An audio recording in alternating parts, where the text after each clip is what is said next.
ನಮಸ್ಕಾರ ವೀಕ್ಷಕರಿಗೆಲ್ಲ ಸತ್ಯದರ್ಶನ ಕಾರ್ಯಕ್ರಮಕ್ಕೆ ಆತ್ಮೀಯವಾದಂತಹ ಸ್ವಾಗತವನ್ನು ಬಯಸ್ತಾ ಇದ್ದೇವೆ.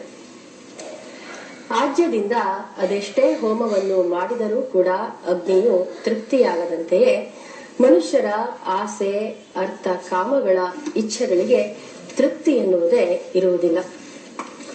ಹಾಗೆಯೇ ಸತ್ಕರ್ಮಗಳನ್ನ ನಡೆಸಿದಾಗ ಅದರ ಫಲವೂ ಕೂಡ ಅಮಿತವಾದ ಯಶಸ್ಸನ್ನು ಶ್ರೇಯಸ್ಸನ್ನು ನೀಡುತ್ತದೆ. ಫಲರಹಿತವಾದ ಲೌಕಿಕತೆಗಿಂತ ಅರ್ಥಪೂರ್ಣವಾದಂತಹ ಸದ್ವಿಚಾರಗಳನ್ನ ನಮಗಾಗಿ ತಿಳಿಸಿಕೊಡ್ತಾ ಇರುವಂತಹ ವೇದಾಂತಿಗಳಾದ ಪೂಜ್ಯರಾದ ಡಾಕ್ಟರ್ ಪಾವಗಡ ಪ್ರಕಾಶ್ ರಾವ್ ಅವರನ್ನ ನಾವೀಗ ಇಂದಿನ ಸಂಚಿಕೆಗೆ ಸ್ವಾಗತಿಸೋಣ. ಗುರುಗಳೇ, ಸತ್ಯದರ್ಶನ ಕಾರ್ಯಕ್ರಮಕ್ಕೆ ತಮಗೆ ಆತ್ಮೀಯವಾದಂತಹ ಸ್ವಾಗತ. ವಿಘ್ನರಾಜ ವಿಶುದ್ಧವಾಣಿ ವಿಶಿಷ್ಟ ವಿಷ್ಣು ವಿಶೇಷ ಶಂಕರ ವಾಯು ಜಲ ಗಗನ ಅನಲ ಅಣು ಓಂಕಾರ ಬ್ರಹ್ಮಾಂಡ ಆದಿಮಧ್ಯ ಅಂತರ ವ್ಯಾಪ್ತಕ್ಕೆ ಸಚ್ಚಿತ್ ಆನಂದ ಆತ್ಮಜ್ಞಾನಕ್ಕೆ ರೂಪು ನೂರರ ಶುದ್ಧ ಚೈತನ್ಯಕ್ಕೆ ನಮೋ ನಮಃ. ಆದಿತ್ಯ ಹೃದಯದಲ್ಲಿ ನಾವು ಅಶ್ವಿನೋ ಮರುತೋ ಮನುಹು ಎನ್ನುವಂತಹ ಈ ವಾಕ್ಯದ ಈ ಮಂತ್ರಾರ್ಥವನ್ನ ನೋಡ್ತಾ ಇದ್ದೇವೆ. ಇದರಲ್ಲಿ ಮರುತ್ ಎನ್ನುವಂತಹ ಈ ಶಬ್ದದ ಅರ್ಥದ ಚರ್ಚೆಯನ್ನ ಇಂದಿನ ಸಂಚಿಕೆಯಲ್ಲಿ ಮಾಡಿದ್ವಿ. ಈ ಮರುತ್ ಅನ್ನುವಂತಹ ಈ ಹೆಸರು ಹೇಗೆ ಬಂತು, ಒಂದು ಕಥೆ ಇದೆ ಅಂತ ತಾವು ಹೇಳಿದ್ರಿ ಗುರುಗಳೇ, ಅದೇನು ಅಂತ ತಿಳಿಸ್ಕೊಡಿ. ಅಗಸ್ತ್ಯ ಮಹರ್ಷಿಗಳು ಆದಿತ್ಯನ ವೈಶಿಷ್ಟ್ಯವನ್ನು ವರ್ಣನೆ ಮಾಡ್ತಾ ಸರ್ವದೇವಾತ್ಮಕೋ ಹ್ಯೇಷ ತೇಜಸ್ವಿ ರಶ್ಮಿಭಾವನ ಅನ್ನುವುದರಿಂದ ಆರಂಭ ಮಾಡಿದ್ದಾರೆ. ಎಲ್ಲ ದೇವತೆಗಳು ಆತ್ಮವೇ ಸೂರ್ಯ ಕಣೆಯ ಆದಿತ್ಯನೇ. ಹಾಗೆ ಹೇಳ್ತಾ ಪಿತರಃ ವಸವೋ ಸಾಧ್ಯಾಶ್ವಿನೋ ಮರುತೋ ಮನು, ಹೇಗೆ ಪಿತೃದೇವತೆಗಳು ಸೂರ್ಯ ಅಂತ ನಾವು ನೋಡಿದ್ವಿ, ವಸುಗಳು ಹೇಗೆ ಅಂತ ನೋಡಿದ್ವಿ, ಸಾಧ್ಯರು ಹೇಗೆ ಅಂತ ನೋಡಿದ್ವಿ, ಮರುತೋ ಮುರುದ್ಗಣಗಳು ಹೇಗೆ ಅಂತಲೂ ನೋಡಿದ್ದೇವೆ ಹಿಂದಿನ ಸಂಚಿಕೆಯಲ್ಲಿ. ಮುರುದ್ಗಣಗಳು ಸೂರ್ಯನ ಅಂಶವನ್ನೇ ಹೊಂದಿದ್ದಾರೆ ಎನ್ನುವುದು ನೋಡುವುದರ ಜೊತೆಗೆ ಆ ಮುರುತ್ತಗಳ ಉಗಮವನ್ನು ಕುರಿತು ಶ್ರೀಮದ್ ರಾಮಾಯಣದಲ್ಲಿ ಒಂದು ಕಥೆ ಇದೆ, ಪುಟ್ಟ ಕಥೆಯೊಂದಿದೆ. ಈ ದೈವಾಸುರರ ಕಲಹ ಅವಾಗವಾಗ ಆಗ್ತಾನೆ ಇರ್ತದೆ. ದೈತ್ಯರ ತಾಯಿ ಯಾರು? ದಿತಿ. ದೇವತೆಗಳ ತಾಯಿ ಅದಿತಿ. ದೇವತೆಗಳಿಗೂ ದಾನವರಿಗೂ ಘರ್ಷಣೆಯಾಗಿ ದೇವತೆಗಳು ಗೆದ್ದಾಗ ಈ ದಿತಿ ಆಕೆಯ ಗಂಡನನ್ನ ಕೇಳಿದೆ. ಇಂದು ಯಾವಾಗಲೂ ನಿಮ್ಮ ಮೊದಲನೇ ಹೆಂಡತಿ ಮಕ್ಕಳಿಗೆ ಹೇಳ್ತಾ ಇದ್ದಾರೆ, ನನಗೆ ಒಂದು ಆಸೆ ಇದೆ, ದಾನವರು ದೈತ್ಯರು ಗೆಲ್ಲೋದೇ ಇಲ್ಲ, ಗೆಲ್ಲುವಂತೆ ನೀವೇನಾದ್ರೂ ಮಾಡಬೇಕು. ಹೇಗೆ ಮಾಡಬೇಕು? ನನಗೆ ದೇವತೆಗಳ ಮುಖ್ಯಸ್ಥನಾಗಿರತಕ್ಕಂತಹ ಮಹೇಂದ್ರನನ್ನೂ ಯುದ್ಧದಲ್ಲಿ ಸೋಲಿಸುವಂತಹ ಮಗ ಹುಟ್ಟುವಂತಹ ಆಶೀರ್ವಾದ ಮಾಡಿ. ನೀವು ಎಂತಹ ಕಠಿಣ ತಪಸ್ಸನ್ನು ಹೇಳಿದ್ರು ನಾನು ಮಾಡ್ತೀನಿ. ಅಂತೂ ಅವನು ಹುಟ್ಟಿದ ಮೇಲೆ ಇಂದ್ರಹಂತಾರಂ, ಇಂದ್ರನನ್ನು ಸಾಯಿಸಬೇಕು. ಅವನು ಯುದ್ಧದಲ್ಲಿ ಇಂದ್ರವರ್ಧನವಾಗಿಬಿಡಬೇಕು. ಅಂತಹ ಮಗ ಒಬ್ಬ ನನಗೆ ಹುಟ್ಟಬೇಕು, ಅದಕ್ಕೆ ನೀವು ಆಶೀರ್ವಾದ ಮಾಡಿ. ಕಶ್ಯಪರು ಹೇಳಿದ್ರು, ಆಯ್ತು, ನೀನು ಬಹಳ ಇಷ್ಟಪಡ್ತಾ ಇದೀಯ, ಅವಳು ಹೇಳ್ತೀನಿ ನೀನು ಹೇಳ್ತೀನಿ, ಆಯ್ತು, ನಿನಗೆ ನಾನು ಮಂತ್ರೋಪದೇಶ ಮಾಡ್ತೀನಿ, ಆದರೆ ತುಂಬ ನಿಷ್ಠೆಯಿಂದ ಮಾಡಬೇಕು. ಚೂರು ಹೆಚ್ಚು ಕಮ್ಮಿ ಆದರೂ ಫಲಿತ ಹೆಚ್ಚು ಕಮ್ಮಿ ಆಗುವ ಸಾಧ್ಯತೆ ಇರುತ್ತೆ. ಏಕೆಂದ್ರೆ ಮಂತ್ರ ಅಂತ ಹೇಳಿದ್ದಾರೆ, ಉಪದೇಶ ಮಾಡಿದ್ದಾರೆ, ನಿಯಮಗಳನ್ನು ಹೇಳಿದ್ದಾರೆ, ಇಂತಿಷ್ಟ ಕಾಲ ಅಂತ ಖಚಿತಪಡಿಸಿದ್ದಾರೆ. ಅಲ್ಲಿ ತನಕ ಆಕೆ ವ್ರತನಿಷ್ಠಳಾಗಿ ಆ ತಪಸ್ಸನ್ನು ಮಾಡಬೇಕಾಗಿದೆ. ಇದು ಇಂದ್ರನಿಗೆ ಗೊತ್ತಾಯಿತು. ಗೊತ್ತಾಗಲ್ಲ ಬೇಕಲ್ಲ. ಈಗ ಅವನು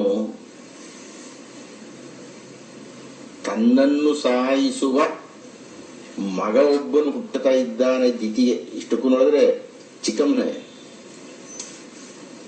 ಅದನ್ನು ಏನಾದರೂ ವಿರೋಧಿಸಬೇಕಲ್ಲ. ಅವನು ತನಗೆ ಆಘಾತವಾಗತಕ್ಕಂತಹವನೊಬ್ಬನು ಉತ್ಪತ್ತಿಯಾಗುತ್ತಿದ್ದಾನೆ ಅಂತ ಇದ್ದಾಗೇನೆ ಇಂದ್ರ ತನ್ನ ಏನೋ ಪ್ರಯತ್ನಗಳು ಶುರು ಮಾಡಬೇಕು. ಅವನೇನೂ ಮಾಡಲಿಲ್ಲ. ಬೇರೆ ಋಷಿಗಳಿದ್ರೆ ರಂಭೆನೋ ಋಷಿನೋ ಕಳಿಸ್ತಾ ಇದ್ದ ಅಂತ ಕಾಣುತ್ತೆ. ಚಿಕ್ಕಮ್ಮ ದಿತಿ ಏನ್ ಮಾಡೋದು, ಇವನೇ ಹೋದಾನೆ. ಇವಾಗ ಹೋಗಿ ನಮಸ್ಕಾರ ಎಲ್ಲ ಮಾಡ್ದ. ಏನಪ್ಪ ಬಂದೆ ಅಂತಂತ. ಅವ ಮಾಸಿಟ್ಟಿದೆ, ಅವಳ ಮಕ್ಕಳನ್ನೆಲ್ಲ ಸಾಯಿಸಿದ ನೀನು ಅಂದ್ರೆ ದೇವತೆಗಳೆಲ್ಲ. ಏನಿಲ್ಲ, ಅದೇನೋ ಆಗಿದ್ದಾಗ ಹೋಯ್ತು. ಈಗ ನೀನು ತಪಸ್ಸು ಮಾಡ್ತಾ ಇದೀಯ, ಅದಕ್ಕೆ ನಿನಗೆ ಶುಶ್ರೂಷೆ ಮಾಡೋಣ ಅಂತ ಬಂದಿದ್ದೇನೆ. ನಾನು ಯಾಕೆ ತಪಸ್ಸು ಮಾಡ್ತಾ ಇದ್ದೀನಿ ಅಂತ ಗೊತ್ತಾ? ಅಲ್ಲ, ಗೊತ್ತು ಗೊತ್ತು ಗೊತ್ತು. ನನ್ನನ್ನ ಮರ್ದನ ಮಾಡತಕ್ಕಂಥ ಮಗ ಬೇಕು ಅಂತ ನೀನು ತಪಸ್ಸು ಮಾಡ್ತಾ ಇದ್ದೀಯ, ಅದು ನನಗೆ ಗೊತ್ತಿದೆ. ಆದರೂ ನಮ್ಮ ಚಿಕ್ಕಮ್ಮ ಎಷ್ಟೇ ಆಗಲಿ ಕಷ್ಟಪಡ್ತಾ ಇದೀಯಾ.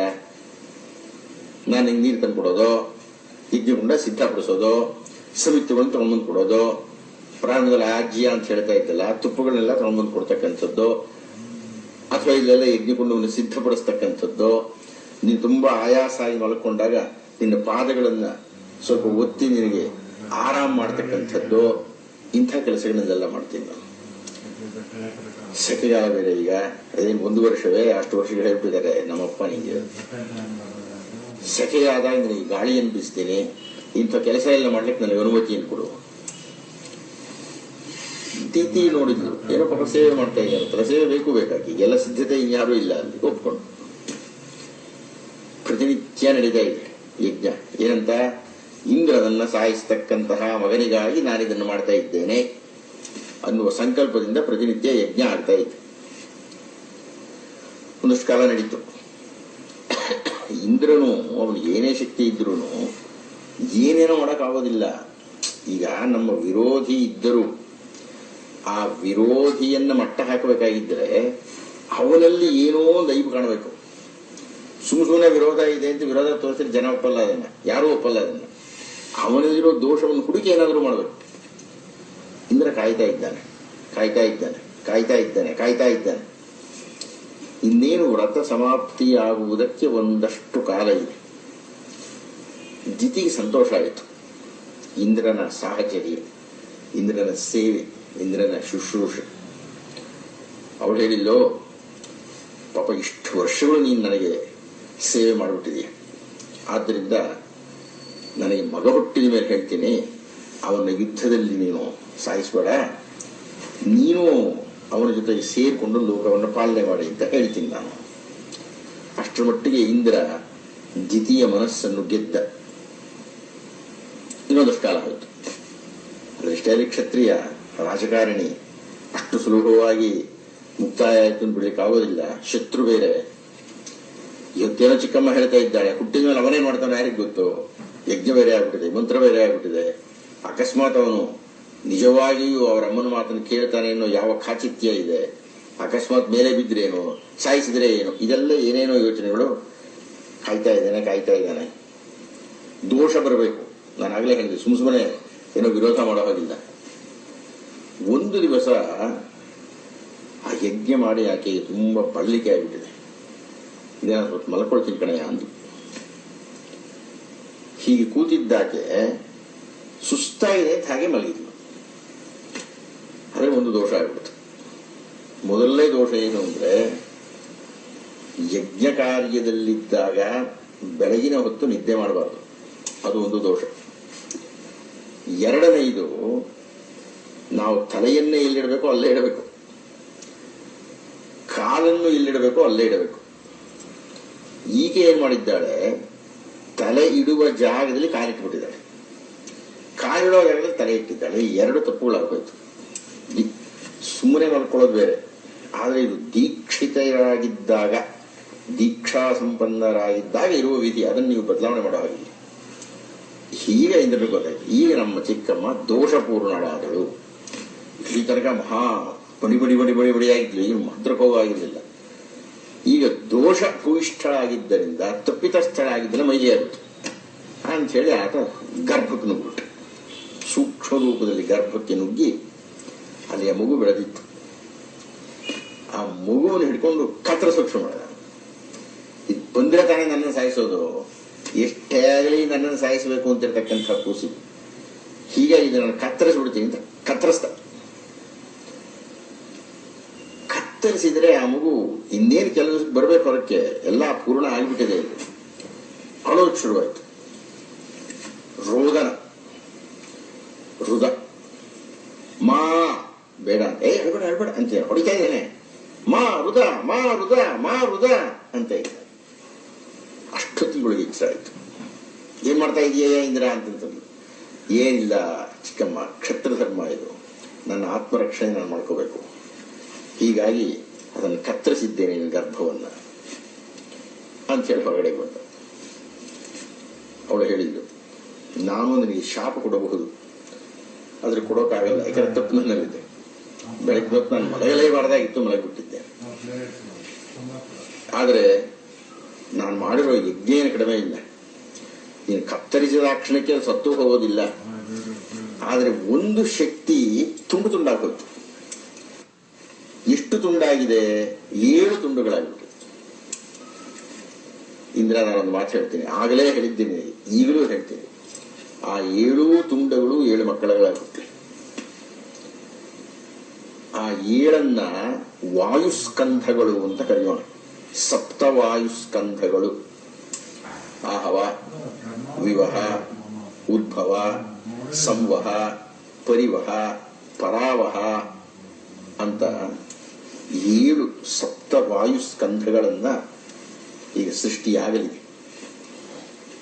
ಅವುಗಳಿಗೆ ನಾವು ಹೆಸರಿಟ್ಕೊಳ್ಳೋಣ. ಈಗ ಮಾರುದ ಮಾರುದ ಮಾರುದ ಅಂತ ನೀವು ಹೇಳ್ತಾ ಇದ್ದಲ್ಲ, ಅದೇ ಮಾರುತ ಅಂತ ಆಗಿಬಿಡ್ಲಿ.